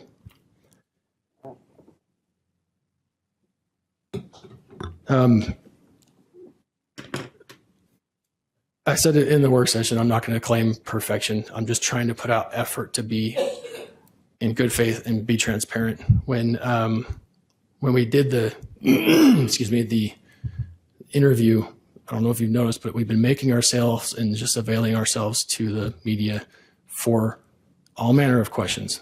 What they print, I can't control, but we are an open book and have been an open book. And it was my understanding going into that time that there was an understanding that we were going to stick with the closure based on the information that we had. And so my staff said, well, I got a text from Chloe saying, will you please encourage your staff to share the results? That was what tipped it off. I don't know. I can't speak the timing. I don't know. But I just said, hey, make sure you share all of that information with the trail group, which we did. But the timing of it didn't quite align with the expectation and my understanding of the conversations that had taken place. So that was then an honest timeline lapse that I can't claim that I manipulated. I'm not going to claim that I got it right. I'm just saying that I'm just doing the job. I got a lot of people having a lot of conversations on my behalf. And my understanding was that they were aware and that and when my staff said, okay, great, no problem. Because I got the text from Chloe, what would you like me to share? I said, share it all. Just share it all. Just share the raw data. I don't care. Just share it. That's transparency, I thought. Sitting down and availing ourselves to the media around the questions, transparency, I thought. Making sure that they had all the information before we announced it fully publicly, I thought was transparency. I think that, excuse me. I'm sorry that you guys think that it's something otherwise. That's not my intention whatsoever. I'll never claim to be perfect. I'm just trying to do my best. And in this job, you absolutely find yourself pitted against interests and against groups and opinions all the time. There is a very healthy and hearty golf community in our community. Same can be said for the running community and the trails community. And a lot of us have crossover between both. And so my whole mindset was not to exclude one or the other. It was not to pick and choose one over the other. That's the whole reason we went to a third party. I don't know where the gentleman went about this survey and the graduate school experience. I've got a lot of experience as well in survey and stats, and I wouldn't have done it that way either. I wasn't looking for a statistically valid sample size or survey or representative survey. I was looking for a characterization as another decision point moving forward. I did my best to be transparent, to be collaborative, and to be thoughtful and mindful of all uses and all people within this city. It's unfortunate that more people aren't hearing from the golf community the way that I am and the way that we are. I think that what you'd find is that there is a pretty healthy balance of use and demand and need and wish for access and for recreation. That's the point. As for the BOR letter, I haven't seen the letter in quite a long time. My understanding is that the letter is actually quite forceful in saying, close it down, close it, close it, close it. And it's not, that's my recollection, but I'd have to go back and review it to know for sure. For the flock cameras, I got the same email and told my police department, because we had just come off of a pretty high profile incident where we had a local child that was kidnapped and taken across 2 states. And then that question came in at the same time or shortly after. And we were communicating around the results of the case and bringing the child home safely. Thankfully. And we did rely on flock cameras, not just in Utah, not just in Ogden, but in Colorado and Wyoming as well. This is a technology that's used across the nation, not just here in Ogden. It's used across the state in all kinds of cities and in the state. And there are very rigid sideboards on what we can and can't do with it. Our sideboards actually we have policies that make it even stricter and tighter than what the state requires. And I thought it was being transparent, but we put it out to everybody in social media around the facts about how they're used and how they safeguard privacy, etc. I'm not sure it answers every single question in the email or not, but I have absolutely no concern putting my chief of police at the table with you guys and letting you ask whatever questions you want. There's nothing to hide. That's transparency to me. But what there is also a story to tell is that our police department does really, really outstanding work to make sure that they protect our community. And I want to make sure and also say that our staff do outstanding work to make sure that we build trails and maintain them. And then we provide opportunity for access for golf as well. And I've never chosen between you guys. It's never been a you over you or vice versa. I've relied on both of you guys for input. And if you look at the record, because we were turning all of it over in our records requests, because there's been a timed request for records from the media, timed to print it on the day of this hearing, time to make sure that all of that comes out, etc. We're putting all that together and we're giving it all. There's a lot of records in there that shows that the early results in the trail or of the survey were showing that there was support for the trail. So I was like, you guys better get ready to build a trail. Tell me what that looks like. Tell me where it goes, how much it costs. Tell me, and it's in the receipts of the records. I was actually really surprised when the results came back more balanced, but the spike at the end, in my recollection, coincided with more outreach from the trail side, not the golf side. There was not another email that I'm aware of that went out. So when it all came out at the end, I was like, well, in my recollection, I don't remember saying there's a majority that want it because there's a 2% difference in a non-scientific survey. I remember saying there's an approximate balance of interest and of need. And so that was my mindset when I made the decision, is how do I provide balance and access and opportunity for as many people as we possibly can so that we can live active and healthy lifestyles. So that was where I was coming from. I'm really sorry if it's not, if I have failed in any way. It wouldn't be my first failure in life or in this job. But when I fail, I own them. So if that's what I've done, and I have, I'll own it. I really do. I'm an imperfect man trying to make the best decisions I possibly can with the information that I have for the people that I'm hearing from, using the tools that we have. I suspect what you're going to find after tonight's conversation is there's probably going to be input coming from the other side. It will not have been prompted by me. It will not have been prompted by any media. Well, I don't know. I can't control that, but there is another side to all of this, and that is the job. That's what makes it hard. There's no question there's hard decisions to be made in this job, and I had a hard one to make, knowing that it was going to be unpopular one way or the other. So anyway, that's my description. We talked about more in the work session. I'm sure there's something I'm leaving out. If that's the case, I'm sorry. I tried to make notes, but thank you. Mayor, there was one question I thought that, I don't know if you know the answer. I'll just throw it out there. Is how is the location of those cameras chosen? I think that was probably something that you might be able to address. Excuse me.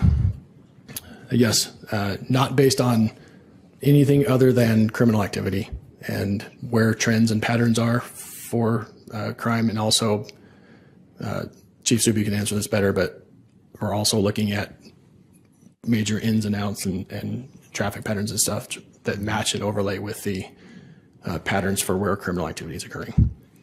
Okay. All right. Council member comments. So go Just ahead. Another question for Mayor Nadolski. Is there any use of that equipment by ICE, immigration? No, there's not. In fact, and I thank you for bringing up ICE.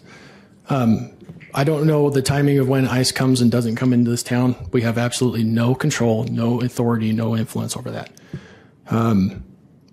It was said here that we were operating under the direction of ICE. Not true. Absolutely false. I personally went back and reviewed the body cam footage and did not see that at all. And we were asked for the body cam footage, of which we were more than willing to provide, but it's long, and law requires that we go through and make, what would you say, like we would have to protect the victims, protect the information that's on the computer screen, et cetera, right? And that process requires hours of time. So we put to the requester how much time that would take and that we're required to pass that cost on. And she said, no, thank you. And we said, we still want you to know and see this. If you would like to not pay for it, you're welcome to come in and view it, and we will not charge you, and we would be more than happy to answer any questions. And that's the kind of transparency we're after. We're not hiding anything. We're just wanting to make sure that the truth is out there, because there's more to the story. And our officers' experience deserves to be told too. And our officers are being placed in impossible positions, you guys. In the case that I think that they're referring to was a traffic officer who was out there and was dispatched to protect another law enforcement officer. They did not intervene whatsoever in the investigation. They stayed a distance away because they were right there on nearby doing traffic enforcement. They stayed a distance away while the ICE agent in this case was having their discussion. The ICE agent let the person go when they violated traffic, clearly, because we've been giving them the direction that we have safety issues around traffic in our community. He pulled her over and just gave her a warning and said, I just wanted to let you know you made an aggressive move. I'm not here to enforce that. That has nothing to do with it, et cetera. And we showed all of that to her and answered whatever questions we had. So we're trying to be transparent as much as we can, and we're trying to listen, and we are. If we're missing the mark, that's a fair criticism, but it's not because I have ill will or a predetermined destiny or destination that I'm trying to get to. I'm just trying to get to what I think is best for Ogden and what our people want. That's my goal. Thanks. Were there any other questions that?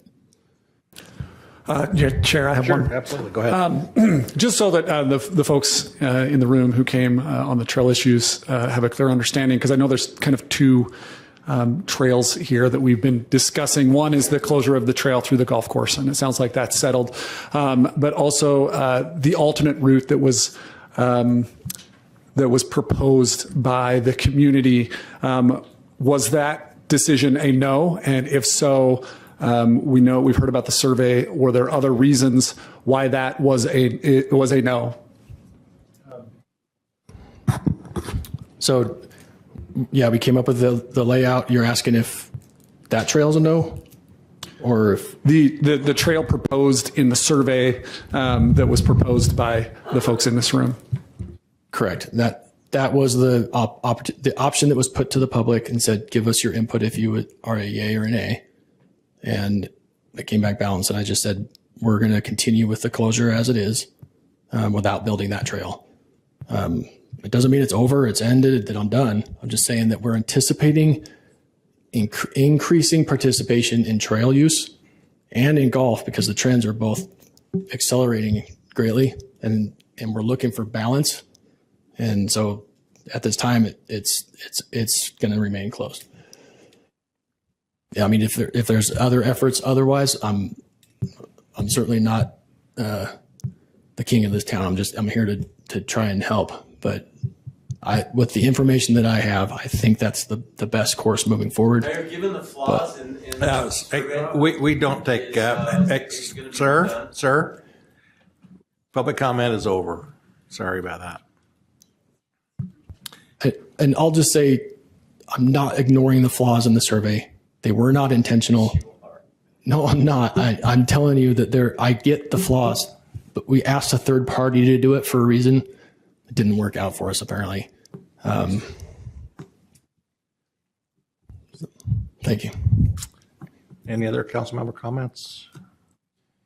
I just had the one, and Taylor, again, I remember replying to your email and then seeing the Ogden City Police Facebook post. It was pretty close after that, and I should have followed up to see if that answered all of your questions, and I don't know if you had a chance to review that. I think in there it did say that what's captured is license plate only. They're not capturing any other data or any other images, and so I don't know if that's accurate or not. It seemed, and I don't know if we can confirm that, but. Yeah, and then the other thing on the trails is just just maybe put this out there as a compromise of maybe accessing through the course off hours. And a lot of times runners are going out early, and if that's a possibility, again, I think that was decided not to, but just something I think could be a good compromise as a potential thing. So. I wouldn't mind making a quick comment, my Please last do. council comment, but I think for me, I definitely have concerns about the process, as was mentioned, and I've definitely been involved in conversations on this dais, and even before I was on council, where other surveys have been questioned for a variety of reasons from either side. So to your point of having the trail users help to collect the survey responses, most of the time this council will not take that into account. For the chickens, for example, a well-known professor from the research center at Weber State actually conducted a survey that was randomized, that had people knocking doors, and the council that was currently, or was in that, up here at that time, discounted the whole survey because some of the advocates for chickens in the community actually helped gather the responses. So I found that rather appalling because the professor was really well known and has a lot of accreditations. And I know that center does a lot of good because they did a lot of good when I was working at United Way. But I also, I guess I want to say, and this is not to the mayor, this is just in my experience being on the council, and I think maybe in life too. And this is kind of a plea to the new council members as well as the ones that will continue serving, is to really think about, this is just how our systems are set up. And I know sometimes this is taboo to talk about these days, that systems cause damage to people because they're set up to create the results that we have. And those results are always not usually fair, right? Or just. So the questions I've been thinking a lot about as I'm stepping off the council is for people to really think about many of the things that were brought up today, right? Is who has the avenue to come and have access to us here in the public sphere, right? Who has the courage to step up to this podium, which is very intimidating. Sometimes we have really young people that step up there and they're really nervous and they have a lot to say. And sometimes we have people that are the opposing voice, right? That it feels uncomfortable to be maybe the one person that's saying the opposing thing up here on this dais. And there's only certain people that can make it to the meeting. As we're saying, like, children have to be taken care of, people have jobs, they have a lot of other things going on in their life. So they often don't even know what's happening at the city council that's going to affect their lives because they have got too much going on. They can't be at the school board, the county commission, the legislature, the committee meetings at the schools. They can't be at the city council. They just can't be at everything all the time, right? So that's one thing that we have to allow for people, that you can't show up everywhere. So I think that's a challenge because when you hear one voice say something, they might be representing more than just that one person, and I hope that they are. So I think about who gets an email response and who doesn't. Who gets a phone call, who gets a return message, who gets that private time with you when you're out walking in the neighborhood or at the grocery store. Who do we spend special time listening to? Who has that platform or that access? And then who gains from that time and access and who loses? And so those are things that I'm thinking a lot about because I've been involved in a lot of controversy since I've been here. And a lot of times they aren't things that the council has a lot of power over. But of course, we want to work in cooperation with the administration to do the best things for the community. And also want to always try to hope that people are coming from a good place, right? So I think it's really challenging. And so those are things that I challenge you to do, is to think about who has the time, who has the space, and who do we listen to? And then when we make these decisions, who are the groups that gain and who loses? And it doesn't mean that they're right or wrong. I'm just saying, let's have those questions out there because I think that's where a lot of things do cause damage, and I don't think it's intentional. You know, I try to think the best of people, and that's the only way you can really get by in this world, right? Is to think that people are coming from a good place. And I know there are exceptions to that, but I just hope that that's the way that we can move forward, is to be thinking about those things. So, thank you. Any other council comments? This is a really hard thing, you folks. I hope you recognize it. I think it's important that we try to empathize. If we were to look at, if the mayor had decided this the other direction, we'd have had a different group of people saying the same things you did tonight. This was biased. The survey was goofed, and some of those kind of things. This was a tough at the top time decision for the mayor. I'm not going to say I made the right one or the wrong one. I'm going to say that it was a hard decision that he had to make, and I think we do need to share a little empathy with the other side, whatever that might be. So, that's really all I got to say about that. But we really do appreciate your input and your comments. That's always welcome and always appreciated. You also can contact any of us by email or telephone. If you have more to say, 3 minutes is in this sterile environment is difficult, but we all answer our phone. So please feel free to call us and talk to us directly too. So I will look for a motion to adjourn. I move we adjourn. I'll second. I have a motion and a second to adjourn. All in favor? Aye. In the opinion of the chair, that was unanimous, and we are adjourned.